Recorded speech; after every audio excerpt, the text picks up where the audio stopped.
The islanders' devotion seemed to pay off in early 1997 when God moved in one of his most mysterious ways. Papua New Guinea basically admitted defeat by hiring mercenaries to do what the PNGDF couldn't. It forked out $36 million to the London-based company Sandline International and presented the BRA with the biggest armed threat it had ever faced. And then, lo and behold, the PNGDF itself came to Bougainville's aid. Humiliated by the very idea of needing foreign troops, and even more angry at the price, the underfunded PNG soldiers rallied huge popular support, arrested the mercenaries, and threw them out. Suppose only when come na only use him all rocket number, atin ba only na win. That's all. This la equipment only got. A man and me walking. This la God lo Bougainville em sa toki mi pla also. So mi pla even believe by mi pla win him all modern weapons long all. Because all the time by no got way or some. Suppose you go you pass the brick wall by stop. Me must got way out. Finding a way out is something the Bougainvillians tend to do with startling regularity. And none amazes me more than the way they fuel the transport so crucial to fighting a war. With hundreds of abandoned mine vehicles littering the island, how were the BRA going to run them without diesel? Finally, William shows us.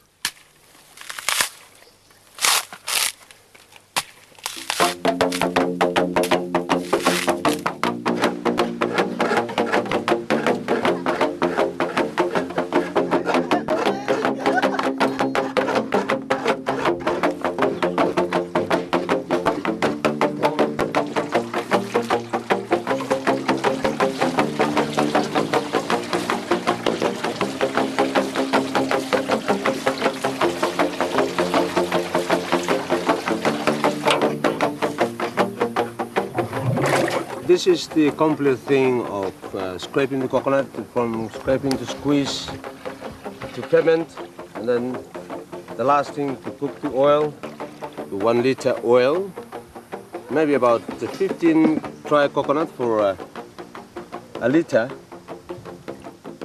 That's the first grade this way. It's beautiful.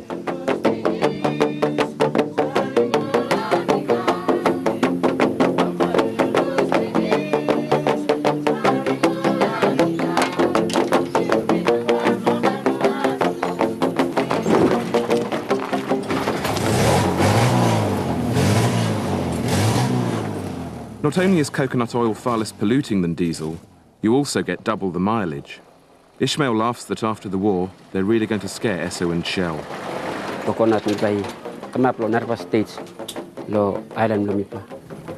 Suppose coconut inogat sambla have lo revolution minating by mi play na come up lo these states. And everyone here is convinced that what they've achieved despite having everything against them proves beyond doubt that they can run their own state, especially with all the ecological innovations they're sworn to developing further when they become independent. With the closure of the mine, we have been blessed. We have been blessed. We've been blessed to see, abundance of food. We've been blessed with, breathing fresh air. If we win this, certainly it's going to become quite an important precedent.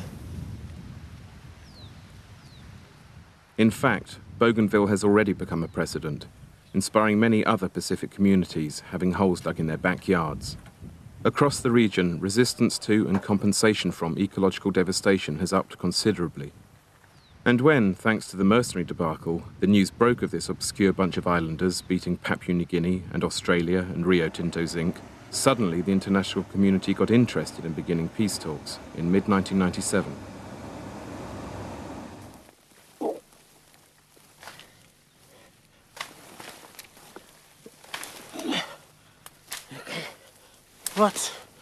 What? Francis, who has fears of winning the war but losing the peace, steers clear of the compromises involved in the proposed deal. He is labelled a hardliner for this, but maybe that's because he's not the kind of leader we're used to and knows how easily Bougainville could lose its way in the jungle of international politics. During my high school days, I was appointed to sweep the principal's house. But on one occasion, I found him, was doing my job, was cleaning up the toilet. And I asked him, why could you, the principal, could do such a thing? And what he told me was that the leaders must come down and clean the dead for his people. And that taught me a very, very big lesson, which I'm looking forward to teach other leaders in all parts of the world, that the leader must clean the boots for his people. The peace process, though, is creating a rift between Francis and one of the prime movers behind it, his Vice President Joseph Kabui. This is it. We will either make it or break it. And because it is now, as I see it, is now a game of survival, a political survival. And there is a clear-cut political tension right now. Change is imminent from the way things are now looking. What do you mean by change, then? Change of political leadership, that is. Our president will be changed. Could be changed sometime soon. And who would be the new president? Well, it's up to people to decide, and up to BRA to decide.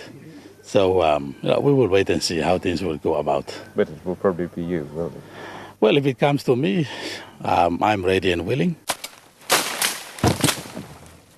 Joseph also has Ishmael's support. But despite their different methods, they and Francis definitely have the same end in mind: independence with a capital I. Without independence, we are looking at more bloodshed. We are looking at more destruction of Bougainville through the means of, the Papua-New Guinea government and Australian government, because they got a mining interest. They'll bring back all the multinational companies that destruct all the land.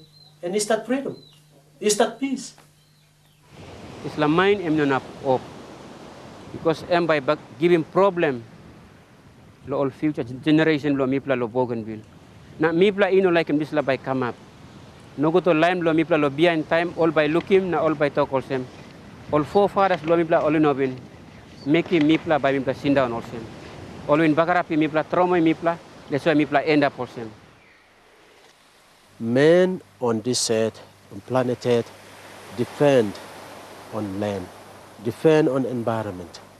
And I wish to ask everyone, every leader of any nation, to take care and take care of the land so that people on this planet Earth can be saved. The future, rather than tales of past woes, is what all the Bougainvillians I've met focus upon. Despite the destruction of their land, 8 years of isolation, untold atrocities, and up to 15,000 deaths, the impression I take home is of a people who don't seem to know the meaning of self-pity, let alone pessimism.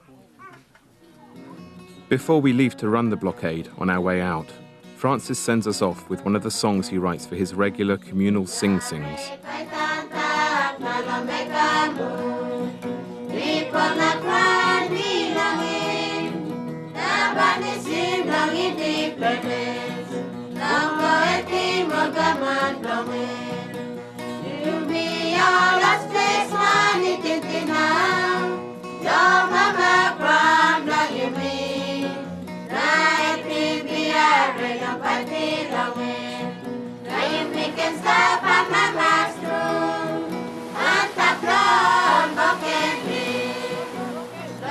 Since we left Bougainville, the peace talks have led to a permanent ceasefire. The blockade has been lifted and reconciliation and restoration are taking place. Yet Papua New Guinea is still dodging the central demand of the BRA, a referendum on independence. Things aren't over yet. But whatever happens, when it comes to self-help and ecology, the Bougainvillians have already given the world many lessons it can learn, if it ever chooses to. So I used to thank Papua New Guinea government for imposing a blockade, because if blockade wasn't imposed on Bougainville, we wouldn't develop this part. Nobody has been trained, but so natural talent that we are developing.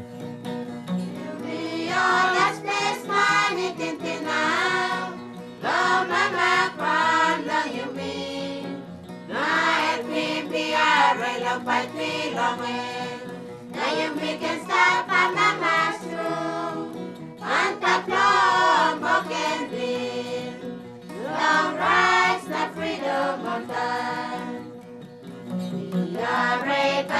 I think with the blockade, the Bougainville War is like an educational center, or furthermore, I could say it's a university for all of us who are on Bougainville.